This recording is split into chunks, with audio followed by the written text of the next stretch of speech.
Well, here we are, April 7th, 2020, and more than half of the United States citizens are under government orders to stay at home. Tens of thousands of people worldwide have died. The economy has come to a virtual standstill, and everything has changed.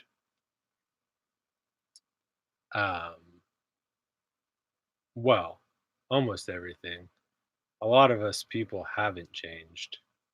And it's interesting the contrast between uh, how much our external reality has changed in just the past month or so, and how much us human beings are pretty much the same.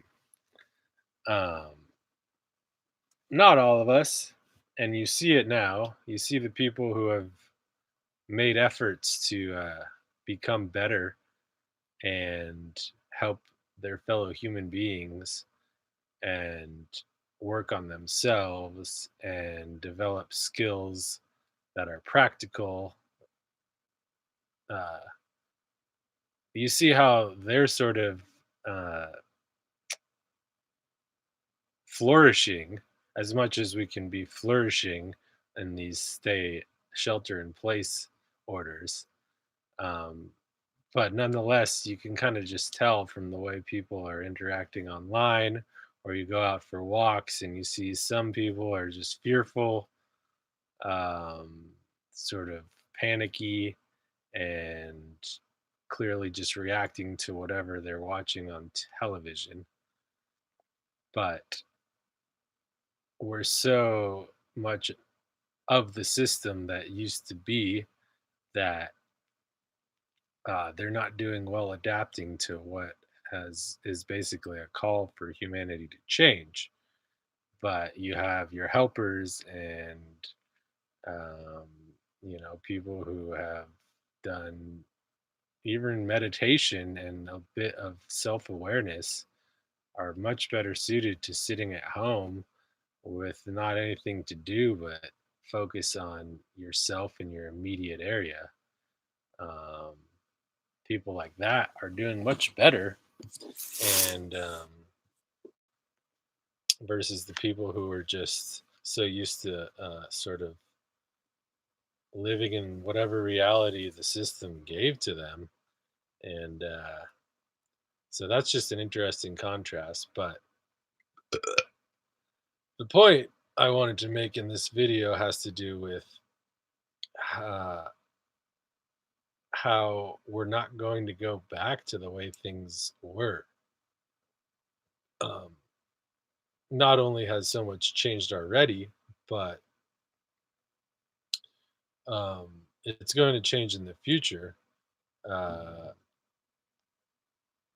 I was just watching a video, and a good point was brought up where um, governments are going to learn from this and put in procedures and policies and rules so that the next time something like this happens again, they're going to be very well prepared to shut down things uh, quickly and effectively. And if we think that we're surprised with how quickly the global economy has come to a standstill in this pandemic, it's only going to get worse in the future. And by worse, I mean is the people who live, paycheck to paycheck, and especially those who work for cash or live in third world countries or are, work in the black market or the gray market or, in areas that aren't exactly, supported directly by the system.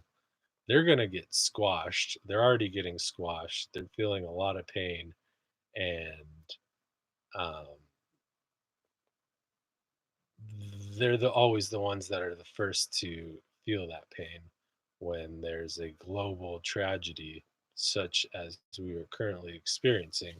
But in the future, if there's another uh, pandemic, or like some health doctors are saying, um, that maybe this this virus, coronavirus, will reemerge uh, next winter. Um, if that happens again, they're going to shut everything down again, and government quarantines are going to be a regular part of our future. Um, because I just don't envision us changing our way of life that as quickly as these things are developing. So we're not going to go back to normal, no matter how you look at it. And so I would ask, I would suggest that you ask yourself if you're prepared for a future just that is resilient to whatever the future is going to hold. Do you have cooking skills? Do you have cleaning skills? Do you have the knowledge and ability to grow food? Do you know how to repair basic tools that are required to upkeep your estate? Do you know how to uh, build buildings? Do you know how to store food safely? Do you know how to sew? Do you know how to find water and make sure that it is drinkable?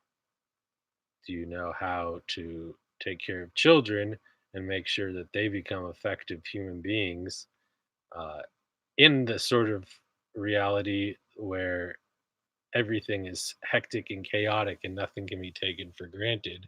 Do you know how to raise self directed, responsible, and caring human beings? Um, do you have those basic life skills? And this isn't to create a division between people who lived urban lifestyles and are capable of doing not a whole lot besides typing on a computer and creating code, and those who live in the countryside and know how to work with the earth and the physical reality around them to support themselves. I'm not trying to create a division because the system trained us to not to be dependent upon it. Um, we weren't we weren't trained how to know what effective nutrition is, and how to balance our intake of carbs, proteins, and fats. We weren't trained how to cook. We weren't trained how to do any of the skills that I was previously talking about in terms of um, what's required to be self-sufficient. And I'm not talking about the self-sufficiency in the sense of going and hiding in some homestead uh, in the forest where you clear a patch of land for yourself and build a fence and get all your guns and live, uh, alone by yourself and just disconnect from reality off grid, but just have no connection with the rest of humanity. I'm not talking about that because that might ensure your survival, but not really. Because if you think about it, if you haven't done anything to create a strong network and a strong community and ultimately a strong humanity, um, the next time the shit hits the fan, who do you think they're gonna come for when you're the one who's been building these resilient systems and has the food and has the clean water? They're just gonna come and fucking storm you and take your shit. So I'm not talking about learning these these skills so you can go and sort of shut yourself off from the world in some unknown corner. I'm talking about learning these skills, yes, to be able to support yourself first, no matter what, but also to be able to teach others these skills and to create a network with multiple points of resiliency, because that's what, scientists who've studied ecosystems realize. They say every every aspect of this system is important. If you take away the predators, then too many of the prey develop, and then they eat all the available plant matter, and then eventually that whole population crashes, and so then the whole ecosystem collapses. So just as much as it's important to have the prey who gets eaten by predators, it's important to have the predators who eat the prey, and it's important that the plants and the water and the air that supports all of them is also healthy. And you need all of these different aspects of the system. The diversity of a system is only as strong as its diversity. So it's important not to learn these skills, um, but to also do it in a way that you are ensuring that the people around you also have these skills. It's not to say the world is fucked and I need to escape this reality and just look out for me and mine. It's saying the world is fucked because everybody's been looking out for me and mine. And yes, maybe they were doing it in sort of these contrived, abstract ways of living in concrete cities without having real jobs. But what's the difference if we start doing that with real jobs and build, barbed wire fences around our farms? uh that's only going to keep the city dwellers out for so long when they run out of food or money and the economic system collapses around them. So I would just say we need to prepare for a future, uh for ourselves first, yes, and our families second, yes, and our communities around us. But